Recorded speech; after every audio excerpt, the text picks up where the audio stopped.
1950년대 말 전쟁의 상처가 채아물기도 전이었다. 사람들은 여전히 가난했지만 그래도 살아있다는 것만으로 감사하며 하루하루를 살아갔다. 장터에서의 만남. 5일장이 서는 날이었다.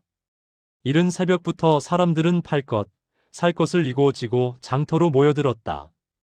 그 속에 두 명의 중년 남자가 있었다. 한 사람은 1940년생 아들을 둔 이남수의 아버지, 다른 한 사람은 1948년생 딸을 둔 박순자의 아버지였다. 소 한 마리 팔러 왔습니다. 저도 그렇습니다. 두 사람은 우연히 나란히 자리를 잡았다. 장이 열리고 사람들이 오가는 동안 그들은 자연스럽게 이야기를 나누기 시작했다. 농사 이야기, 날씨 이야기, 그리고 가족 이야기. 아들이 하나 있습니다. 20살이 되었는데 참 성실한 녀석입니다.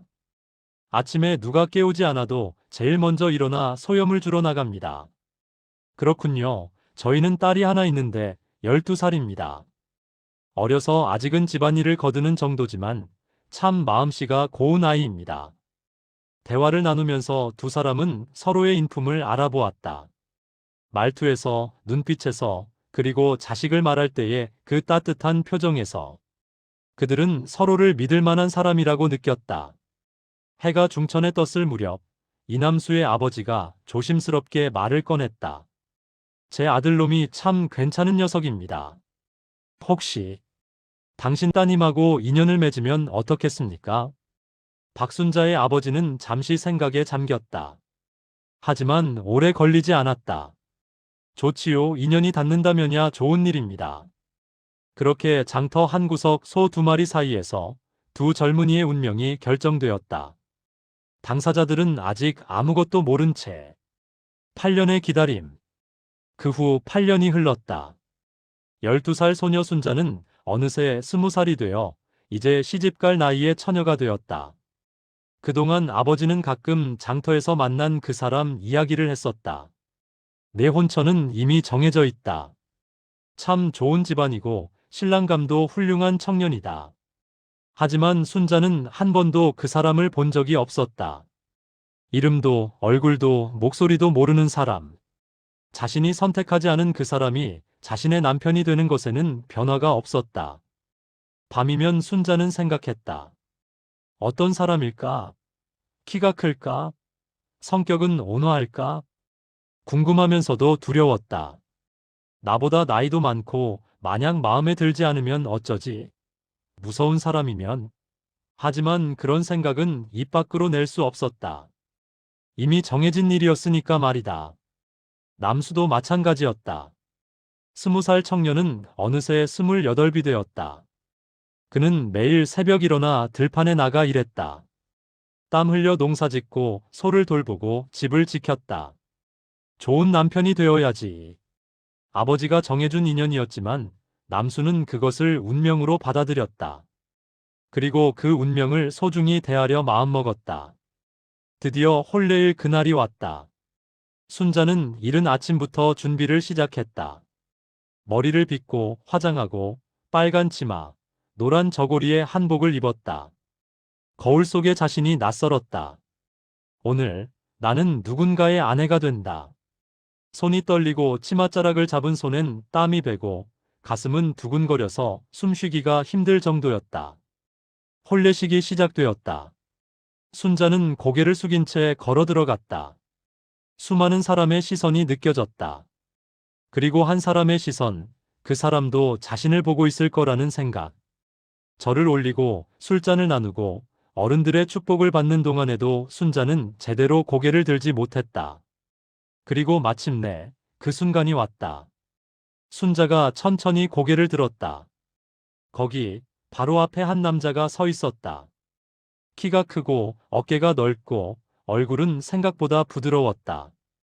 일에 그을린 피부, 선한 눈빛, 어색하지만 따뜻한 미소. 남수도 신부를 보았다. 8년을 기다린 그 사람. 사진 한 장 없이 얼굴 한 번 보지 못하고 기다린 그 사람. 그런데 이상하게도 낯설지 않았다. 두 사람의 눈이 마주쳤다. 그 짧은 순간 많은 것이 지나갔다. 두려움, 설렘, 궁금함, 그리고 묘한 안도감. 아, 이 사람이구나. 결혼한 지 2년째 되던 해, 순자는 처사이를 가졌다. 입덧이 심했지만 순자는 낮엔 논에 나가 모를 심고 집에 돌아와 시어머니의 밥상을 차렸다. 배가 불러와도 쉴 틈은 없었다. 며느리가 배 불렀다고 놀면 되나. 손이 10개라도 모자란 집안인데. 시어머니의 목소리는 여전히 날카로웠다. 순자는 대답 대신 고개를 숙였다. 남수는 그런 순자를 보며 가슴이 아팠지만 어머니 앞에선 말 한마디 못했다. 어느 늦은 밤 순자가 배를 움켜쥐며 신음했다. 남수는 황급히 달려가 마을 산파를 불렀다. 등잔불이 흔들리는 방 안에서 순자는 이를 악물고 버텼다. 새벽녘 첫 울음소리가 터져나왔다. 아들이었다. 아들 낳았네. 잘했어. 시어머니는 그제야 희미한 미소를 지었다. 순자는 지친 얼굴로 아이를 품에 안았다. 작고 붉은 얼굴. 남수는 아내와 아들을 번갈아 보며 눈시울을 붉혔다. 순자야 고생했어. 정말 고생 많았어. 남수는 처음으로 아내의 손을 두 손으로 감싸 쥐었다. 그 손은 여전히 거칠었지만 이제 그 안에는 새 생명을 지켜낸 힘이 서려 있었다. 아이 이름은 철수라고 지었다. 쇠처럼 튼튼하게 자라라는 뜻이었다. 철수는 울음소리도 컸고 젖도 잘 먹었다. 하지만 기저귀를 빨고 밤중에 깨어서 달래고 낮에는 등에 업고 일하는 게 순자의 몫이었다. 애 봐주는 사람 따로 있나? 내가 다 해야지. 시어머니의 말은 명령이었다. 순자는 아이를 등에 업고 부엌일을 했다. 철수가 울면 얼른 젖을 물렸다. 밤에는 남수가 아이를 안아서 달래곤 했다. 내가 할게. 당신은 좀 쉬어. 남수는 서툰 손길로 아들을 흔들었다. 철수는 아버지 품에서도 금세 잠들었다. 순자는 그런 남편의 뒷모습을 보며 작은 위안을 얻었다. 철수가 돌이 되던 해 순자는 다시 아이를 가졌다. 이번엔 몸이 더 힘들었다. 첫째를 돌보며 둘째를 품는 일은 녹록지 않았다. 남수는 일을 마치고 돌아오면 철수를 업고 마당을 돌았다. 아버지, 아버지. 철수는 남수의 등에서 깔깔 웃었다. 그 웃음소리가 하루의 피로를 씻어냈다. 둘째도 아들이었다. 이름은 영수라고 지었는데 영원히 복을 누리라는 뜻이었다. 하지만 영수는 태어날 때부터 몸이 약해서 젖을 잘 먹지 못했고 밤마다 칭얼거렸다. 이 애는 왜 이리 약하냐? 큰애는 안 그랬는데. 시어머니가 혀를 찼다. 순자는 밤새 영수를 안고 흔들었다. 눈 밑엔 눈그늘이 짙어졌고 손은 더 거칠어졌다. 어느 추운 겨울밤 영수가 고열에 시달려 온몸이 뜨겁게 달아올랐다.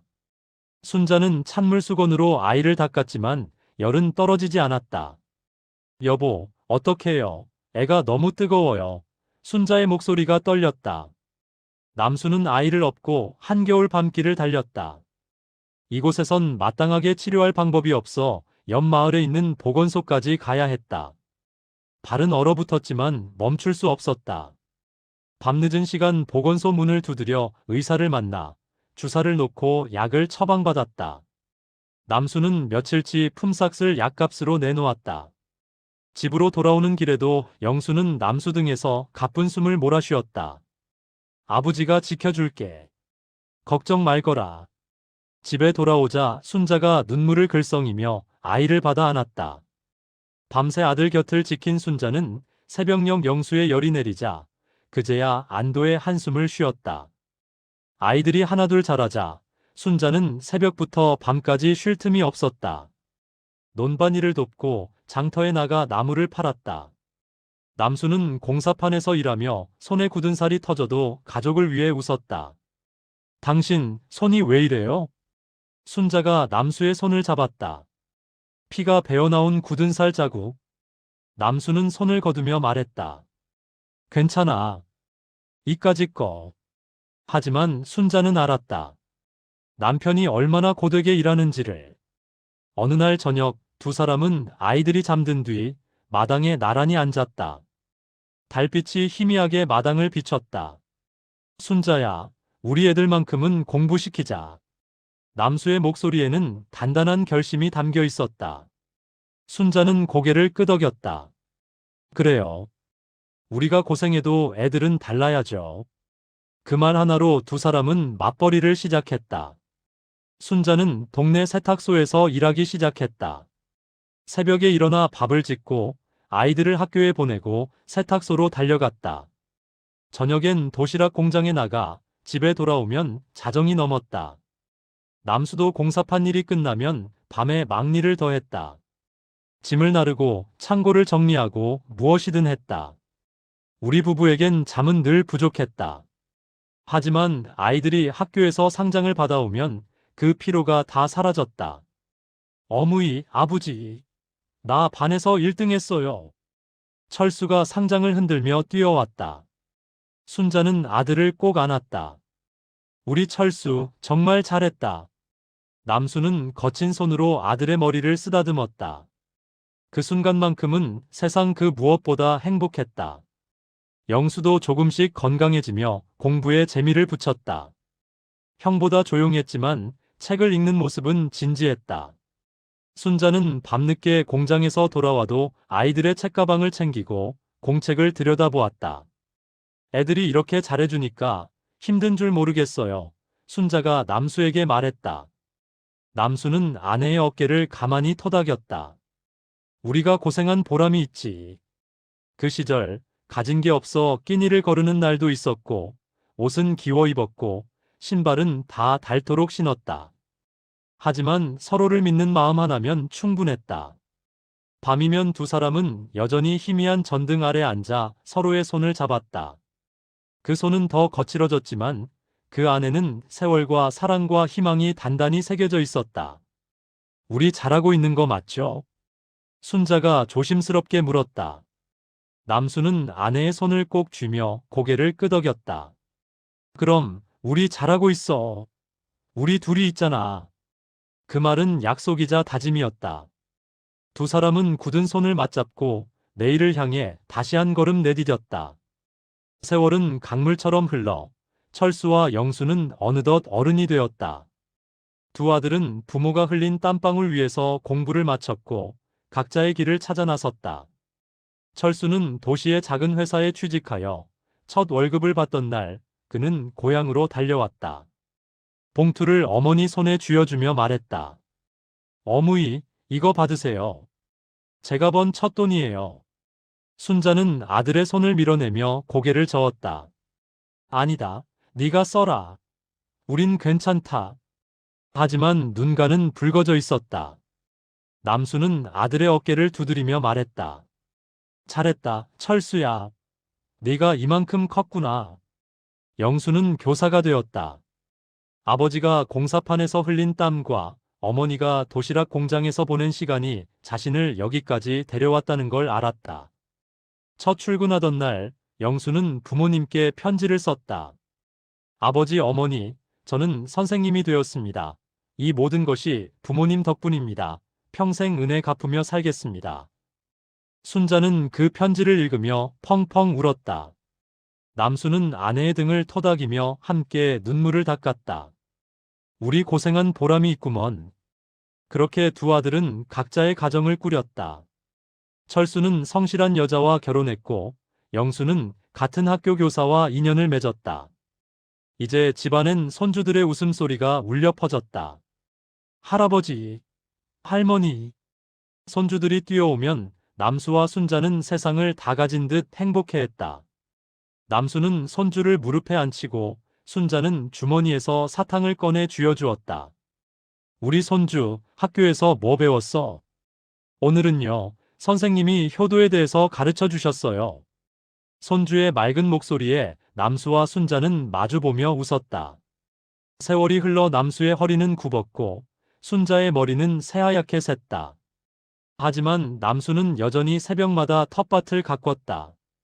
상추며 고추며 토마토를 심고 손수 물을 주었다. 영감, 인제 그만 쉬어요. 허리 아프잖아요. 순자가 걱정스레 말했다. 남수는 허리를 펴며 웃었다. 이거라도 안 하면 심심해서 어떡해. 손주들 오면 따줄 거 키워야지. 순자는 남편의 고집을 이길 수 없었다. 대신 새벽마다 따뜻한 차를 끓여 밭으로 가져다 주었다. 순자도 손주들을 위해 여전히 부지런했다. 손주들이 방학이면 집에 오는데 그때마다 도시락을 정성껏 싸주었다. 김밥이며 주먹밥이며 옛날 자식들에게 해주지 못했던 것들을 손주들에게는 해주고 싶었다. 할머니, 이거 너무 맛있어요. 손주의 한마디에 순자는 하루 종일 행복했다. 어느 가을 저녁, 두 사람은 마당 평상에 나란히 앉았다. 코스모스가 바람에 흔들렸고 석양이 마을을 붉게 물들였다. 손주들은 마당에서 제잘거리며 놀았다. 순자야, 그때 장터에서 나 처음 봤을 때 기억나? 남수가 먼 곳을 바라보며 말했다. 순자는 빙그레 웃었다. 어찌 있겠어요. 그땐 얼굴도 제대로 못 봤지만 그땐 참 힘들었지. 남수의 목소리가 낮아졌다. 순자는 남편의 손을 가만히 잡았다. 그래도 그 시절이 있었으니까 지금이 있지 뭐예요. 두 사람은 잠시 말없이 석양을 바라봤다. 당신 기억나요? 영수가 아팠을 때 당신이 한겨울에 업고 뛰어갔잖아요. 기억하지? 그땐 정말 무서웠어. 애를 잃을까봐. 그때 당신 발이 얼어서 빨갛게 부었었어요. 순자의 목소리가 떨렸다. 남수는 아내의 손을 꼭 쥐었다. 그래도 다 이겨냈잖아. 우리 둘이서. 맞아요, 우리 둘이서. 손주들의 웃음소리가 마당을 가득 채웠다. 남수는 그 소리를 들으며 말했다. 우리 잘 살았지? 순자는 남편을 바라보며 고개를 끄덕였다. 그럼요. 우리 정말 잘 살았어요. 서로를 바라보는 눈빛엔 수십 년의 시간보다 더 깊은 정이 담겨 있었다. 가난했던 시절, 아이들을 키우느라 고생했던 시절, 그 모든 순간이 지금 이 자리를 만들었다. 영감, 우리 앞으로도 오래오래 함께 살아요. 순자가 수줍게 말했다. 남수는 아내의 손을 더 꼭 쥐었다. 그럼. 당연하지. 우리 백년해로 해야지. 석양이 지고 어둠이 내렸다. 하지만 두 사람이 앉은 평상만큼은 따뜻했다. 손주들이 뛰어와 두 사람 사이에 쏙 들어왔다. 할아버지, 할머니, 우리 별 보러 가요. 손주들의 손을 잡고 일어선 남수와 순자. 그들은 여전히 함께 걷고 있었다. 긴 세월의 강을 건너 이제는 손주들과 함께 새로운 내일을 향해. 이른 아침, 남수는 여전히 일찍 일어났다. 침대 옆 시계는 새벽 5시를 가리켰다. 옆에서 순자가 잠들어 있었다. 고른 숨소리. 남수는 조심스레 일어나 마당으로 나갔다. 공기는 서늘했고 하늘은 아직 어두웠다. 남수는 텃밭으로 걸어가 호미를 들었다. 몸은 예전 같지 않았지만 흙을 만지면 마음이 편안해졌다. 영감, 또 나왔어요? 어느새 순자가 문을 열고 나왔다. 손에는 따뜻한 차가 담긴 컵이 들려 있었다. 남수는 호미를 내려놓고 차를 받았다. 고맙소. 두 사람은 텃바닥 의자에 나란히 앉았다. 동쪽 하늘이 조금씩 밝아오기 시작했다. 오늘 철수네가 온대요. 순자가 말했다. 남수는 고개를 끄덕였다. 그래? 손주들도 오나? 그럼요. 다 온대요. 남수의 얼굴에 미소가 번졌다. 순자도 덩달아 웃었다. 요즘엔 이런 소소한 기쁨이 하루를 채웠다. 해가 뜨고 마을은 서서히 깨어났다. 순자는 부엌으로 들어가 아침 준비를 시작했다. 남수가 좋아하는 된장찌개를 끓이고 김치를 꺼내 담았다. 수십 년 해온 일이지만 여전히 정성스러웠다. 밥 먹어요, 영감. 순자의 부름에 남수가 들어왔다. 손을 씻고 밥상 앞에 앉았다. 소박한 상이었지만 두 사람에겐 충분했다. 맛있어. 남수가 한 숟가락 뜨며 말했다. 순자는 그 말을 들으며 빙그레 웃었다. 몇십 년을 함께 밥을 먹었지만 이 순간만큼은 늘 새로웠다. 식사를 마치고 두 사람은 함께 설거지를 했다. 남수가 그릇을 씻으면 순자가 닦아 정리했다. 말은 없었지만 손발이 척척 맞았다. 순자야, 남수가 갑자기 불렀다. 순자가 고개를 돌렸다. 왜요? 남수는 잠시 망설이다 입을 열었다. 그동안 고생 많았소. 순자는 어리둥절한 표정을 지었다. 갑자기 왜 그래요? 그냥 문득 그런 생각이 들어서. 남수의 목소리는 조용했지만 진심이 담겨 있었다. 순자는 고개를 저었다. 무슨 소리예요? 우리 서로 고생했지. 그래도 난 당신한테 미안한 게 많아. 순자는 수건을 내려놓고 남편을 바라봤다. 영감, 그땐 얼굴도 모르고 시집왔지만 지금은 세상 누구보다 당신 없이는 못 살아요. 남수는 그 말을 들으며 미소 지었다. 눈가에 촉촉한 기운이 맴돌았다. 장터에서 맺은 인연이 평생을 이어줄 줄 누가 알았겠어. 두 사람은 잠시 서로를 바라보다 조용히 웃었다. 오후가 되자 철순의 가족이 도착했다. 차에서 손주들이 뛰어내렸다. 할아버지, 할머니. 남수와 순자는 마당으로 나가 손주들을 맞았다. 철수와 며느리도 인사를 했다. 아버지, 어머니, 안녕하세요. 어서 와라. 잘 왔다. 순자는 손주들을 안아주고 남수는 철수와 이야기를 나눴다. 마당은 금세 웃음소리로 가득 찼다. 저녁 무렵 온 가족이 모여 식사를 했다. 순자가 정성껏 차린 밥상. 철수는 어릴 적 먹던 그 맛이라며 연신 감탄했다. 어머니, 이 김치 정말 옛날 맛 그대로예요. 그래, 다행이네. 순자는 뿌듯한 표정으로 가족들을 바라봤다. 손주들도 잘 먹었고 며느리도 맛있다며 칭찬했다.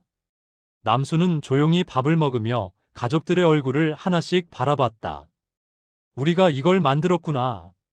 마음속으로 생각했다. 이 따뜻한 시간, 이 웃음소리, 이 모든 것을 두 사람이 함께 만들었다. 식사 후 가족들은 마당에 둘러앉았다. 손주들은 뛰어놀았고 어른들은 이야기꽃을 피웠다.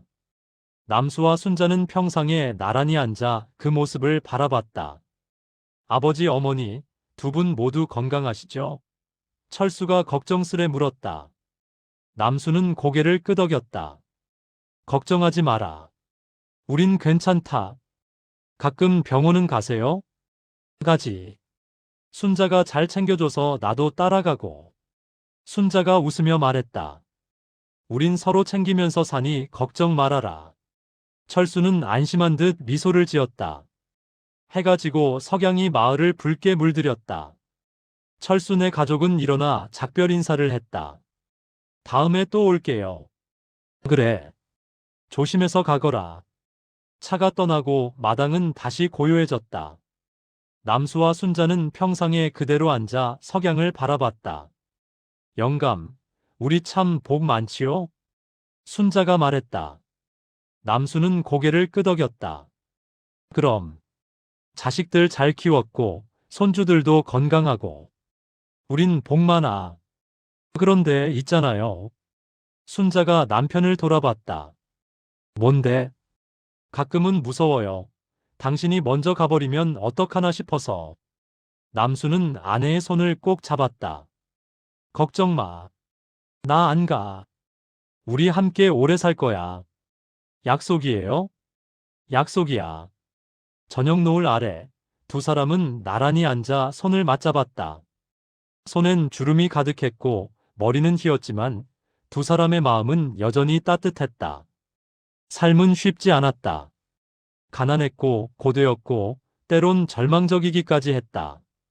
하지만 그들은 함께였기에 견딜 수 있었다. 서로의 손을 잡았기에 일어설 수 있었다. 이제는 그저 함께 있다는 것만으로도 충분했다. 같은 하늘 아래, 같은 집에서, 같은 밥을 먹고, 같은 길을 걷는 것. 그것이 두 사람의 행복이었다. 순자야. 왜요? 고맙소. 평생 함께 해줘서. 순자는 남편의 손을 더 꼭 쥐었다. 저도 고마워요, 영감. 석양이 완전히 지고 어둠이 내렸다. 하지만 두 사람이 앉은 평상만큼은 여전히 따뜻했다. 별이 하나둘 떠오르기 시작했다. 남수와 순자는 손을 맞잡은 채 별을 바라봤다. 그들의 이야기는 평범했지만 그 평범함 속에 가장 위대한 사랑이 있었다. 장터에서 시작된 인연. 가난했지만 함께였기에 이겨낸 세월. 아이들을 키우며 나눈 기쁨과 슬픔. 그리고 지금 손을 맞잡고 맞이하는 오늘과 내일. 우리 내일도 함께해요. 순자가 말했다. 남수는 미소 지으며 대답했다. 그럼. 내일도 모레도 평생. 두 사람은 여전히 나란히 앉아 있었다. 세월은 흘렀지만 그들의 사랑은 변하지 않았다. 아니, 오히려 더 깊어졌다. 사랑이 먼저였던 게 아니고 선택이 먼저였던 것도 아닙니다. 다만 약속이 있었습니다. 부모님들이 나눈 약속, 그리고 두 사람이 받아들인 운명. 그 운명을 함께 살아가기로 했습니다. 낯선 이가 평생이 되는 것, 그것이 그 시대의 사랑이었습니다. 평범한 사람들의 가장 위대한 사랑 이야기 어떠셨어요?